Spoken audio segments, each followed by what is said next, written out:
ഓം നമഃശിവായ. ജ്യോതിഷ രത്നം ചാനലിലേക്ക് ഏവർക്കും സ്വാഗതം.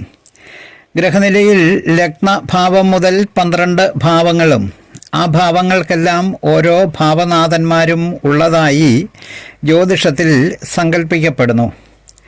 ഓരോ ഭാവത്തിൻ്റെ നാഥന്മാരും ഏതേത് ഭാവങ്ങളിലാണ് ജനന സമയത്ത് സ്ഥിതി ചെയ്യുന്നത് എന്നതിൻ്റെ അടിസ്ഥാനത്തിലാണ് ജ്യോതിഷിമാർ ഓരോ ജാതകരുടെയും ജാതക ഫലങ്ങൾ നിർണയിക്കുന്നത്. ലഗ്നഭാവം മുതൽ 12ാം ഭാവം വരെയുള്ള സ്ഥാനങ്ങളിലായി സൂര്യൻ തുടങ്ങിയ നവഗ്രഹങ്ങൾ സ്ഥിതി ചെയ്യുമ്പോൾ എന്തായിരിക്കും ഫലങ്ങളെന്ന് പരിശോധിക്കപ്പെടുന്ന വീഡിയോകളിൽ ലഗ്നാധിപൻ അഥവാ 1ാം ഭാവാധിപൻ 12 ഭാവങ്ങളിൽ നിൽക്കുമ്പോൾ ഉണ്ടാകുന്ന ഫലങ്ങൾ തുടങ്ങി 10ാം ഭാവാധിപൻ 12 ഭാവങ്ങളിലും ജനന സമയത്ത് നിൽക്കുമ്പോൾ ഉണ്ടാകുന്ന ഫലങ്ങൾ പറഞ്ഞ 10 വീഡിയോകൾ ഇതിനു മുമ്പ് ചാനലിൽ അപ്ലോഡ് ചെയ്തിട്ടുണ്ട്. ഈ വീഡിയോയിൽ 11ാം ഭാവാധിപൻ ലഗ്നം മുതൽ 12 ഭാവങ്ങളിൽ നിൽക്കുമ്പോൾ ജാതകർക്ക് ഉണ്ടാകുന്ന ഫലങ്ങളാണ് പറയുന്നത്. ജ്യോതിഷ വിഷയങ്ങളോട് താൽപ്പര്യവും വിശ്വാസവും ഉള്ള ഏവരെയും പുതിയ ഒരു വീഡിയോയിലേക്ക് സഹർഷം സ്വാഗതം ചെയ്യുന്നു, ക്ഷണിക്കുന്നു. ആദ്യമായി 11ാം ഭാവാധിപൻ ലഗ്നഭാവത്തിൽ ജനന സമയത്ത് സ്ഥിതി ചെയ്യുമ്പോൾ ജാതകൻ നല്ല ധനവാനായും വാചാലമായി സംസാരിക്കുന്നവനായും ജീവിതത്തിൽ വളരെയേറെ സന്തുഷ്ടി ഉള്ളവനായും സാത്വികനായും യോഗശാലിയും ആയിരിക്കുന്നതാണ്. അടുത്തത് 11ാം ഭാവാധിപൻ 2ാം ഭാവത്തിൽ ജനന സമയത്ത് നിൽക്കുമ്പോൾ ഇഷ്ടം പോലെ ധനവും നല്ല സാമർഥ്യവും ഉള്ളവനായിരിക്കും. അടുത്തത് 11ാം ഭാവാധിപൻ 3ാം ഭാവത്തിൽ ജനന സമയത്ത് നിന്നാൽ ജാതകന് ഇഷ്ടം പോലെ ധനമുണ്ടായിരിക്കുകയും നല്ല സാമർഥ്യമുണ്ടായിരിക്കുകയും ഇടയ്ക്കിടെ തീർത്ഥാടനങ്ങൾ നടത്തുന്നവനും ആയിരിക്കും. അടുത്തത് 11ാം ഭാവാധിപൻ 4ാം ഭാവത്തിൽ ജനന സമയത്ത് നിൽക്കുമ്പോൾ ജാതകന് എല്ലാവിധത്തിലുമുള്ള സുഖാനുഭവങ്ങൾ ഉണ്ടാകുന്നതാണ്. സൽപുത്ര ഭാഗ്യവും ജീവിതത്തിൽ ഐശ്വര്യവും ഉണ്ടാകുന്നതാണ്. ചിലപ്പോൾ മന്ത്രിസ്ഥാനം വരെ ലഭ്യമാകുകയും ചെയ്യും. അടുത്തത് 11ാം ഭാവാധിപൻ 5ാം ഭാവത്തിൽ ജനന സമയത്ത് നിൽക്കുമ്പോൾ 4ാം ഭാവത്തിൽ നിൽക്കുമ്പോൾ പറഞ്ഞ ഫലങ്ങൾ തന്നെയായിരിക്കും ജാതകന് ഉണ്ടാകുന്നത്. സൽപുത്ര ഭാഗ്യവും ഐശ്വര്യവും ചിലപ്പോൾ മന്ത്രിസ്ഥാനം പോലെയുള്ള ഉന്നത പദവികളും ലഭ്യമാകുന്നതാണ്.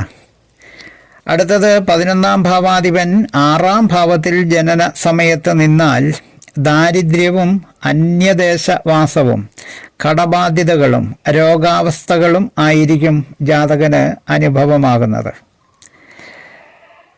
അടുത്തത് 11ാം ഭാവാധിപൻ 7ാം ഭാവത്തിൽ ജനന സമയത്ത് നിന്നാൽ വിവാഹത്തിന് കാലതാമസം നേരിടുകയും പല തടസ്സങ്ങളും ഉണ്ടാകുകയും അഥവാ വിവാഹം നടന്നാലും ഭാര്യ മരണപ്പെട്ടു എന്നും വന്നേക്കാം.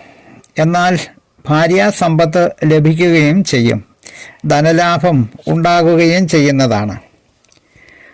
അടുത്തത് 11ാം ഭാവാധിപൻ 8ാം ഭാവത്തിൽ ജനന സമയത്ത് നിന്നാൽ ധനലാഭത്തിന് ഇടയാകുകയും വിവാഹത്തിന് കാലതാമസം ഉണ്ടാകുകയും ഭാര്യാനാശം സംഭവിക്കുക തുടങ്ങിയ 7ൽ നിന്നാലുള്ള ഫലങ്ങൾ തന്നെ അനുഭവം ആകുന്നതാണ്.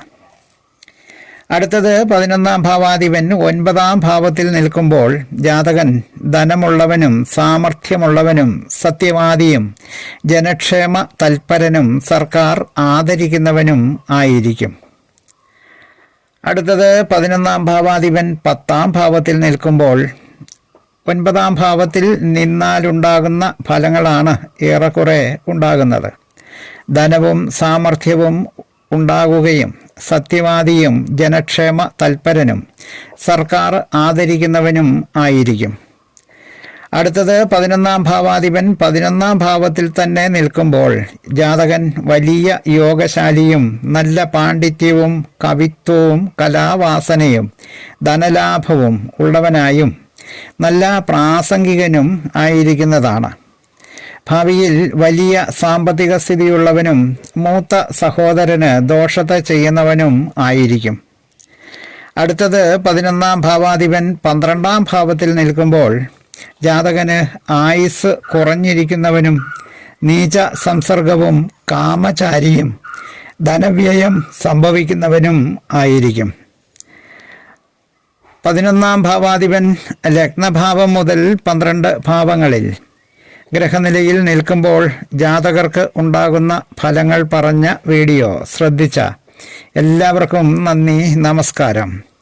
തലക്കുറി, ജാതകം, പൊരുത്തം, മുഹൂർത്തം, പ്രശ്നം തുടങ്ങിയ ജ്യോതിഷ സേവനങ്ങൾക്ക് 9605232894 എന്ന ഫോൺ നമ്പറിലോ വാട്സപ്പിലോ ബന്ധപ്പെടാവുന്നതാണ്.